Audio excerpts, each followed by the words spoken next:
એનું એક અદ્ભુત વિધાન છે કે જે હાસ્યકાર કપરા સંજોગોમાં પોતાના જીવનસાથી કે બાળકોને નથી હસાવી શકતો એ નિષ્ફળ કલાકાર છે.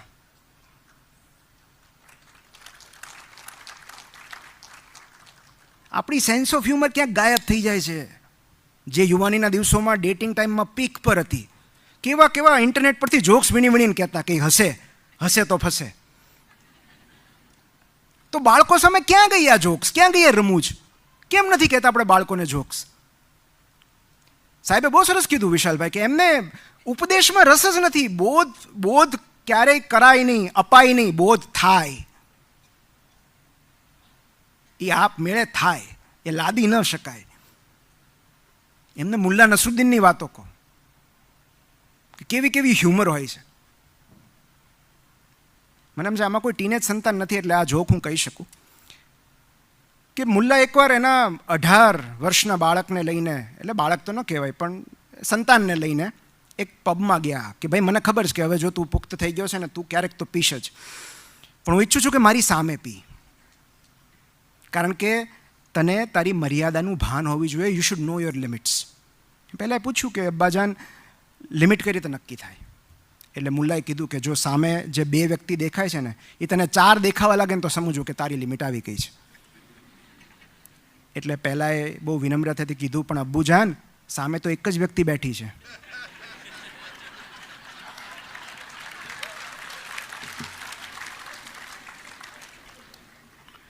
તમારું બાળક 19-20નું થાય ને ત્યારે એને કહેજો.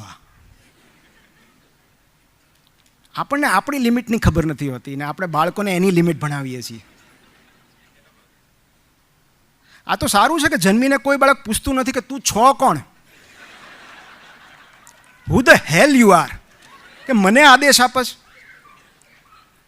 તો ન ગમે ને આપણા બાળકો જન્મીને તરત એમ કહે કે આ કોણ, નર્સ કોણ છે, આ કોણ છે 2 જણ, તમે મને સૂચના આપવાવાળા છો કોણ? બસ એટલું પૂછવામાં એ 15 વર્ષ લગાડે છે. અને તમને ખબર છે ક્લિયોપેટ્રાની વાર્તા સાંભળી છે તમે કે ક્લિયોપેટ્રા છે ને જુલિયસ સીઝરને સિડ્યુસ કરવાનો હતો, જુલિયસ સીઝરને આકર્ષિત કરવાનો હતો, મોહિત કરવાનો હતો. અને ક્લિયોપેટ્રાએ એ સમયની બેસ્ટ સિલેક્શન ટેકનિક વાપરી જે હજી આજ સુધી બેસ્ટ સિલેક્શન ટેકનિક છે.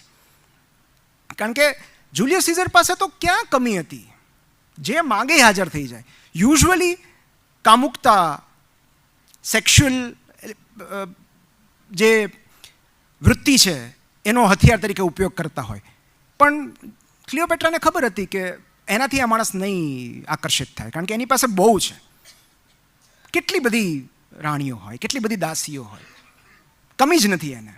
તો મારે એને આકર્ષિત કરવું હોય તો મારે શું કરવાનું? એણે 2 વસ્તુ વાપરી. એક ક્રિએટિવિટી.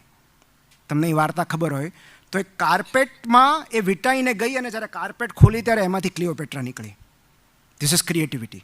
અને બીજું લાફ્ટર. ક્લિયોપેટ્રા એક સીધો સાદો સંકલ્પ કર્યો કે જ્યાં સુધી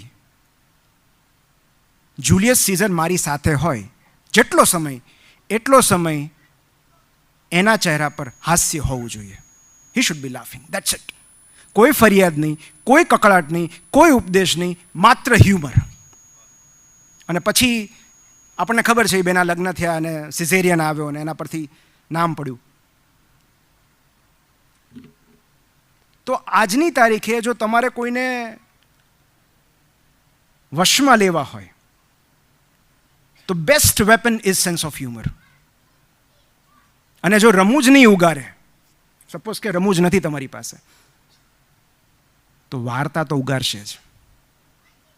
જેમણે કહ્યું ને, એક નાનો એવો પ્રસંગ કહું છું કે ગીજુભાઈએ, તમે દીવા સ્વપ્ન વાંચ્યું હોય કે નહીં, દરેકે વાંચવું જોઈએ આઈડિયલી. આ આપણી જવાબદારી છે, આપણી ફરજ છે ગીજુભાઈના પુસ્તકો વાંચવા. જ્યારે આપણે, કારણ કે કેવું છે કે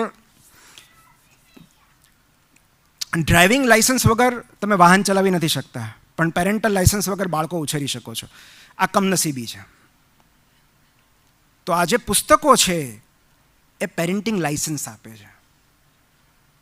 તો દીવા સ્વપ્નમાં જ્યારે પહેલાં જ પ્રકરણમાં એમણે લખ્યું છે કે એમને એક નવો વર્ગ સોંપવામાં આવ્યો હતો અને ગીજુભાઈને એવું હતું કે હું એમને વશમાં કરી લઈશ બાળકોને. અને એમણે ઓમ બોલાવ્યા અને શાંતિ રાખો અને બધા હૂટ આઉટ કર્યું ને હુરિયો બોલાવ્યો ને 5 જ મિનિટમાં ગીજુભાઈએ ક્લાસમાંથી નીકળી જવું પડ્યું. એમણે રજા આપી દેવી પડી કે ભાઈ તમને રજા. અને બીજે દિવસે સવારે એમણે આખી રાત વિચાર કર્યો કે આમને કઈ રીતે વશમાં રાખવા આ તોફાની બાળકોને, જેને સમજવું જ નથી, સાંભળવું જ નથી. અને બીજે દિવસે સવારે એમણે ક્લાસમાં આવી અને વાર્તા કહેવાની શરૂઆત કરી. રોજ વાર્તા આગળ વધતી જાય અને 4-5 દિવસ પછી વિદ્યાર્થીઓ એવું કહેવા લાગ્યા કે હવે સાંજ પડે તો અમારે અહીંથી નથી જવું, તમે વાર્તા પૂરી કરો. એટલે ગીજુભાઈ એવું લખ્યું છે કે એ કોઈ પણ ઉંમરનું હોય, બાળકોને વશમાં લેવા માટે વાર્તા એક અદ્ભુત જાદુ છે. એ વાત 101% સાચી છે. અને માત્ર નાના જ નહીં, મોટા બાળકોને પણ વાર્તા દ્વારા જ વશમાં કરવા પડે છે. એટલે જ મેં શરૂઆત વાર્તાથી કરેલી. તું શું વિચારે છે, તારે શું કરવું છે, તો સલાહ આપવાને બદલે એમની સ્વતંત્રતાને બળ આપવું જરૂરી છે. એન્કરેજ ઓટોનોમી કે બેટા વોટ્સ યોર પ્લાન. એક આજ્ઞાંકિત બાળક ઉછેરવા કરતાં એક વિચારશીલ નાગરિક ઉછેરવું વધારે જરૂરી છે. અને active listening is your super power, believe me. જો મા બાપનો અવાજ બંધ થઈ જાય ને, એમની વાણી ચાલી જાય ને, તો મોટા ભાગના બાળકો એમના માતા પિતાના ફેન બની જાય, આજીવન ચાહક બની જાય.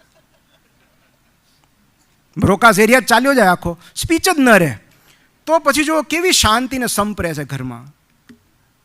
કારણ કે પ્રોબ્લેમ અહીંથી થાય છે. આપણે એ જે ઉપદેશક છે ને આપણી અંદર રહેલો, એ તરત બહાર આવી જાય છે. એમ ન કરાય, આપણે સાંભળતા નથી એમને. એટલે બી ઇન્ટરેસ્ટેડ ઇન ધેમ. અને ડેલ કાર્નેગીએ એવું લખ્યું છે કે તમે પોતાની જાતમાં ઇન્ટરેસ્ટ જગાવવાનો પ્રયત્ન કરશો ને તો 2 વર્ષમાં પણ મિત્રો નહીં બનાવી શકો.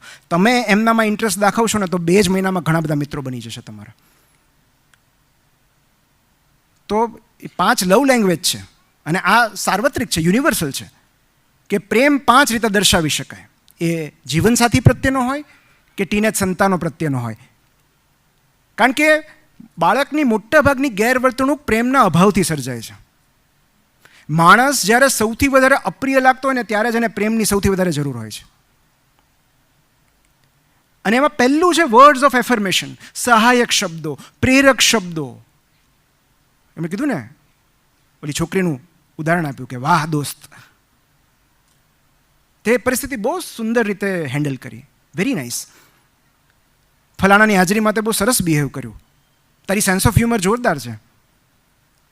બીજું સેવા. સેવા એટલે કંઈ એના પગ નથી દબાવવાના, પણ સેવા એટલે એનો પ્રોજેક્ટ પૂરો કરવામાં મદદ કરવાની છે, કે એની સાયકલને પંક્ચર પડી ગયું હોય તો એ રિપેર કરી દેવાનું. આ બધી આમ તો આપણી ફરજ કહેવાય, પણ સેવા. ત્રીજું છે ગિફ્ટ્સ. ગિફ્ટ્સ પણ એવી કે આ પુસ્તક તને ગમશે, તારું રાઇટિંગ પેડ તૂટી ગયું હતું ને, તો આ રાઇટિંગ પેડ. તો જ્યારે આપણે ગિફ્ટ આપીએ છીએ ત્યારે બાળકને રિયલાઇઝ થાય છે કે નહીં, પપ્પા કે મમ્મી મારા વિશે વિચારે છે. ચોથું ક્વોલિટી ટાઈમ, સમય, અનડિવાઇડેડ અટેન્શન. જ્યારે આપણે એ બોલતા હોય ને આપણે સાંભળતા હોઈએ, અથવા કોઈ શેર્ડ એક્ટિવિટી કરતા હોઈએ. અને 5મું સ્પર્શ, સૌથી વધારે મહત્ત્વની વાત. એક પુસ્તકમાં એક બહુ સરસ લખ્યું છે કે બાળક મારું માનતું નથી. આપણે કહીએ છીએ ને કે બાળક મારું સાંભળતું નથી. તો મા બાપ થવું આકરું છે, આ પુસ્તકનું નામ છે ગીજુભાઈના. મા બાપ થવું આકરું છે. અને એમાં એમણે દરેક પ્રોબ્લેમને ઉદાહરણ સાથે સમજાવ્યું છે, વાર્તાના સ્વરૂપમાં. અને એમાં એક વાલી આવીને કહે છે કે ભાઈ આ બાળક મારું માનતું નથી. મમ્મી પપ્પા આવીને ગીજુભાઈને કહે છે. એટલે ગીજુભાઈએ સામો સવાલ કર્યો કે તમે બંને એકબીજાનું માનો છો?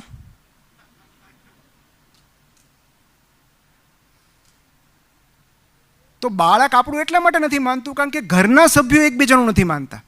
અને હું તો કહું શું કામ માને? બાળકે એવું કયું પાપ કર્યું છે કે આપણી વાત માનવી પડે? આપણે એમના કરતાં આ પૃથ્વી પર અમુક વર્ષો પહેલાં આવી ગયા, એ સિવાય આપણી કોઈ લાયકાત ખરી? અને એમણે કહ્યું ને ન્યુરો પેરેન્ટિંગ કે ટીનેજ બાળક કેમ નથી સાંભળતું, એનું કારણ એના બ્રેઇન ડેવલપમેન્ટમાં હોય છે. એક બહુ સરસ પુસ્તક છે ટીનેજ બ્રેઇન, જે એક માતાએ લખ્યું.